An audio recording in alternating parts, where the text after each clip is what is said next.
यहाँ प्रश्न दे रहा है कुष्ठ रोग किसके द्वारा होता है, मतलब कुष्ठ रोग जो है फैलता है वह किसके द्वारा फैलता है। तो वह कुष्ठ रोग जो फैलता है माइकोबैक्टीरियम के द्वारा फैलते हैं। इसका आंसर हो जाएंगे माइकोबैक्टीरियम, है ना। तो इसका आंसर याद रख लेंगे, इसका आंसर माइकोबैक्टीरियम होते हैं। अगला प्रश्न कह रहा है रक्त में प्रतिजन तथा प्रतिरक्षी की पारस्परिक क्रिया का अध्ययन क्या कहलाता है। हेमेटोलॉजी, एंजियोलॉजी, क्रायोबायोलॉजी और सेरोलॉजी। तो देखिए रक्त में प्रतिजन और प्रतिरक्षी का जो अध्ययन कहलाता है वह सेरोलॉजी कहलाते हैं। क्या होते हैं, इसका आंसर सेरोलॉजी, डी इसका आंसर हो जाएंगे। अगला प्रश्न कह रहा है कि सिल्क धागों में कौन सा प्रोटीन होता है। कैरोटीन, ग्लोबुलिन, एल्बुमिन और फाइब्रिन। तो याद रखिएगा सिल्क धागा में फाइब्रिन प्रोटीन पाए जाते हैं। फाइब्रिन प्रोटीन सिल्क धागा में पाए जाते हैं।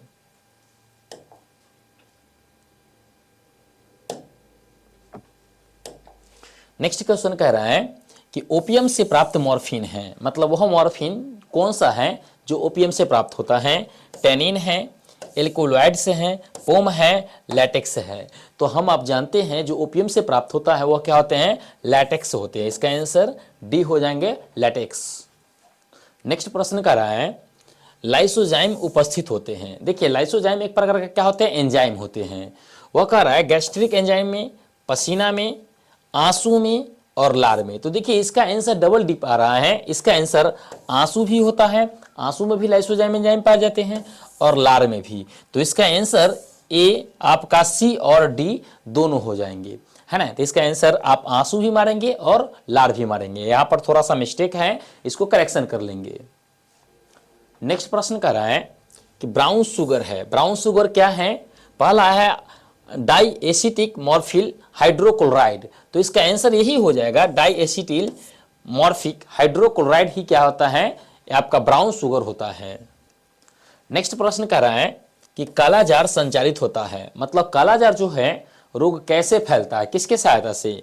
मच्छर द्वारा, ये तो ठीक ही है, घरेलू मच्छर द्वारा, ये ठीक नहीं है। सीसी मच्छर द्वारा नहीं, यहाँ सैंड फ्लाई दे रहा है ना। तो कौन सा मच्छर में दे रहा है, तो इसमें क्या है, सैंड फ्लाई मक्खी द्वारा क्या होते हैं, फैलते हैं आपका कालाजार मच्छर। नेक्स्ट प्रश्न कह रहा है कि सिस्टोमा का मध्य पोषक है, मतलब सिस्टोमा वह जीव है जिसके बीच में मध्य पोषण का काम कौन करता है। घोंघा, मच्छर, मक्खी और भेड़। इनमें से कौन कह रहा है कि सिस्टोमा के बीच मध्य पोषण का काम करता है। तो हम आप जानते हैं कि घोंघा क्या होता है, सिस्टोमा के बीच मध्यस्थ पोषण का काम करता है। नेक्स्ट प्रश्न कह रहा है विषाणु किससे बना होता है। डीएनए एवं आरएनए, लिपिड से, प्रोटीन तथा न्यूक्लिक अम्ल से और प्रोटीन से। तो इसका आंसर हो जाएगा प्रोटीन और न्यूक्लिक अम्ल से। तो विषाणु किससे बने होते हैं, प्रोटीन और न्यूक्लिक अम्ल का क्या होते हैं, आपका वायरस बने होते हैं। दर्दनाक औषधियां, मतलब दर्दनाक औषधियां क्या है, मतलब वह दर्दनाक जो दर्द होता है उसको समाप्त करने वाला औषधि क्या कहलाता है। दर्द निवारक औषधियां होता, दर्द निवारक औषधि क्या होता है, तो उत्तक बनाती है, नहीं दर्द से मुक्ति दिलाती है। इसका आंसर यही हो जाएगा, जो दर्द से मुक्ति दिलाती है वही क्या होते हैं, दर्द निवारक औषधि होता है। अगला कर रहा है हांडी बीन वर्ग का नियम व्याख्या करता है। हांडी बीन वर्ग का नियम क्या चीज का व्याख्या करता है, गुणसूत्र का, विपचन का, अनुवांशिक समयावस्था का, अनुवांशिक अवपतन का, इनमें से सभी का। तो नहीं, यह क्या करता, अनुवांशिक समयावस्था का व्याख्या करता है। यह बताता है कि क्रम विकास हुआ ही नहीं है, दोनों को अनुपात लास्ट में यह क्या करते हैं, एक ला देते हैं, है ना। हम लोग आप क्लास में पढ़ते हैं हार्डी बीनबर्ग का सिद्धांत। तो ये क्या है, अनुवांशिक साम्यावस्था के नियम को बताते हैं। अगला कर रहा है फिलोसफिक जूलॉजी पुस्तक किसने लिखा, मतलब फिलोसफी ऑफ जूलॉजी की नामक पुस्तक था, विश्व प्रसिद्ध पुस्तक है, कौन लिखे थे। तो हम आप जानते हैं उनको लिखे थे लामार्क साहब ने। ये बायोलॉजी का भी जनक है ना, और इन्होंने फिलोसफी ऑफ जूलॉजी पुस्तक भी लिखा है। अगला प्रश्न कह रहा है कि डीएनए से आरएनए की भिन्नता है, मतलब डीएनए और आरएनए क्या है, एक दूसरे से भिन्न कैसे है ना, कि डीएनए और आरएनए एक दूसरे से भिन्न कैसे हो जाते हैं।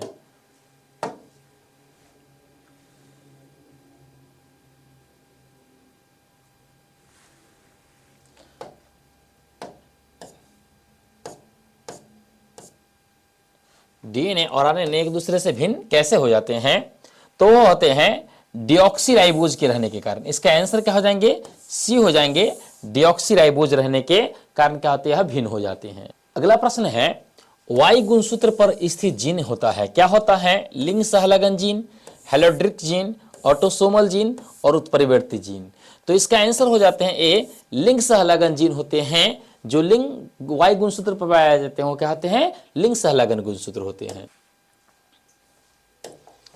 अगला प्रश्न है, मेलेनिन रंग द्रव्य की अनुपस्थिति में कौन सा रोग उत्पन्न होता है, वर्णांधता, फिनाइलकेटोनुरिया, रंजकहीनता और एलकोटोनुरिया।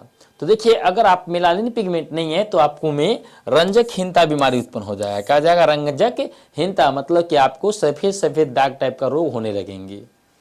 अगला प्रश्न है कि जन्म नियंत्रण की एक अच्छी विधि कौन सी है। तो देखिए, गिफ्ट है नहीं, यह तो जन्म देने का एक प्रक्रिया है। HGF है, ये भी एक प्रक्रिया है। IVF, यह भी जन्म ही देने का एक प्रक्रिया है। IUD, इंट्रायूट्रिन डिवाइस, यही क्या होते हैं, जन्म नियंत्रण का एक प्रक्रिया होता है। इंट्रायूट्रिन डिवाइस जिसे गर्भाशय में लगाया जाता है। कह रहा है RU 886 दवा प्रयोग की जाती है, किस लिए, गर्भपात रोधी के रूप में, गर्भात कारक के रूप में, एमनियोसेंटेसिस के रूप में, म्यूटाजन के रूप में। तो देखिए, RU60 जो दवा है वह गर्भपात को कराता है, मतलब अबॉर्शन कराता है। तो इसका आंसर क्या हो जाएगा, बी, गर्भपात के कारक के रूप में। अगला प्रश्न है, मानव शुक्राणु के एक्रोसोम का निर्माण, मानव शुक्राणु के एक्रोसोम का निर्माण होता है, किससे होते हैं। तो हम आप जानते हैं मानव शुक्राणु में जो एक्रोसोम होते हैं उसका निर्माण गोल्जी काय से होते हैं। क्या होते हैं, गोल्जी काय से। इसका आंसर सी हो जाएंगे। अब अगला प्रश्न है, भारत में प्रथम जनगणना प्रारंभ हुआ, मतलब पहला जनगणना कब हुआ था, 1851, 1951, 1921 और 1991। तो इसका आंसर क्या हो जाएगा, 1951। 51 में क्या हुआ था, प्रथम जनगणना स्टार्ट हुआ था। अब अगला प्रश्न है, मनुष्य के निषेचित अंडाणुओं में विभाजन प्रारंभ कब होता है, मतलब जब अंडाणु निषेचन हो जाता है तो कब विभाजन प्रारंभ होता है। तो गर्भाशय में नहीं, गर्भाशय से पहले ही हो जाता है। मेरियोब्लास्टिक अवस्था में नहीं, जब अंडाणु फैलोपियन नली में होता है तो हाँ, जब अंडाणु फैलोपियन नली में होता है वहीं पर फर्टिलाइजेशन होता है। फर्टिलाइजेशन होने के बाद क्या होता है, वहीं से सबसे पहले एक कोष से दो बनते हैं जिसे क्लीवेज कहते हैं। उसके बाद मुरुला बनते हैं, तूतक बनते हैं। ये आगे लगातार ब्लास्टोसिस्ट, ब्लास्टोमियर्स, जाइगोट की प्रोसेस होते जाते हैं। तो वो क्या होते हैं, अंडवाहिनी से ही प्रारंभ होते हैं। तो इसका आंसर सी हो जाएंगे। मनुष्य में अपरा का निर्माण होता है एम्नियोजन द्वारा, एलेंटियस द्वारा, कैरियोनॉइड्स द्वारा, कैरिडोय तथा एलेंटोइड्स द्वारा। हाँ, कैरियोन और एलेंटोइड द्वारा होता है। कहता है कैरियोन होता है ना, और एलेंटोइड्स द्वारा होता है। तो इसका आंसर क्या हो जाएगा, डी, कैरियोन और एलेंटोइड्स द्वारा क्या होते हैं, आपका अपरा का निर्माण होता है। अगला प्रश्न है, कोरक की गुहा कहलाती है, मतलब कोरक है उसका गुहा क्या कहलाता है, ब्लास्टोसिल, सीलम, ऑर्केट्राइंस और क्या होते हैं, हीमोसिल। तो इसका कोष का आंसर कहलाता है ब्लास्टोसिल। क्या होते हैं, इसका आंसर ब्लास्टोसिल कहलाते हैं, ए नंबर आंसर।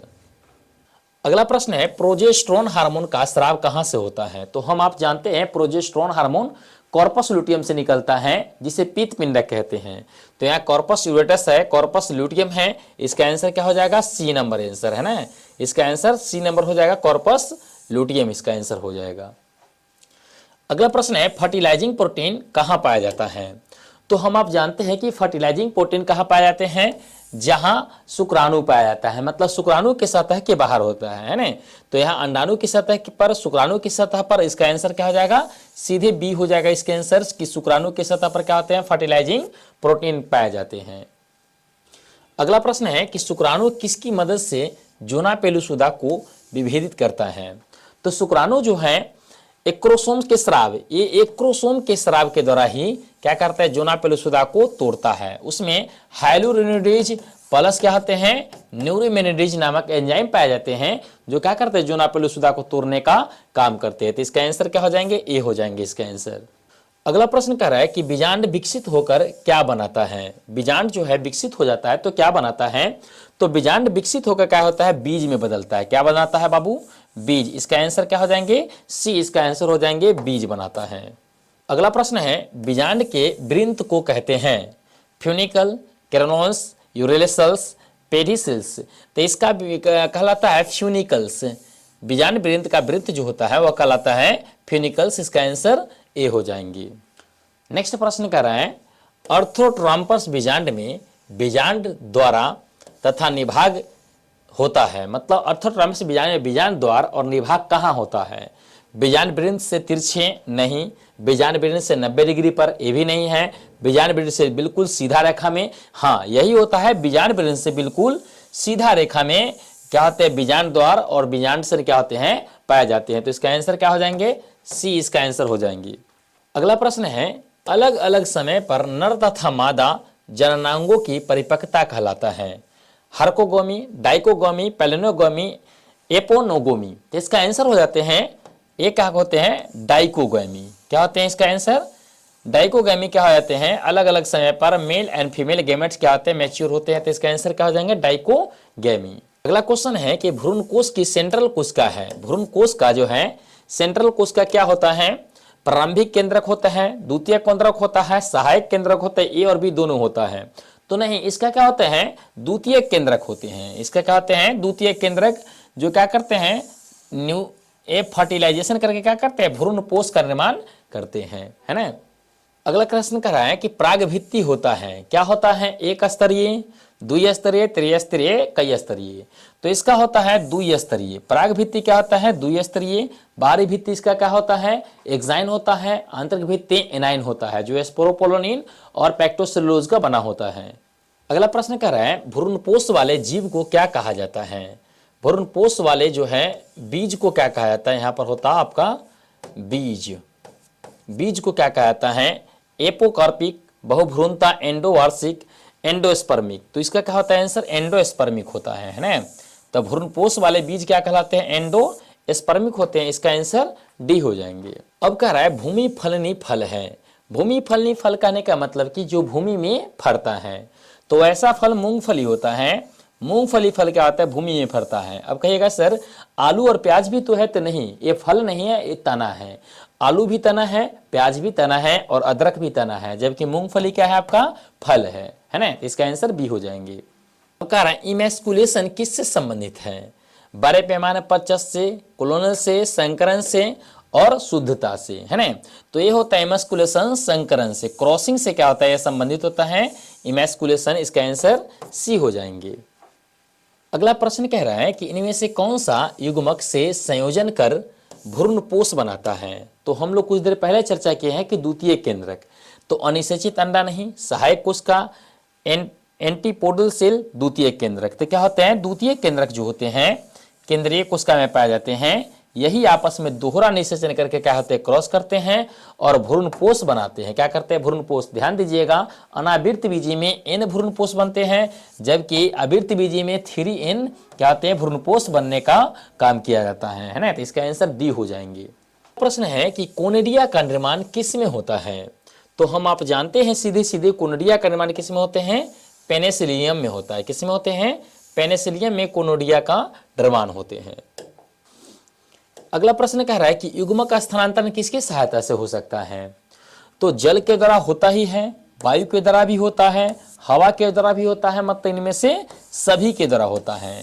तो आंसर क्या है? ए भी सही है, ए भी सही है, ए भी सही, मतलब आपका आंसर क्या हो जाएगा? डी हो जाएगा, इनमें से सभी द्वारा।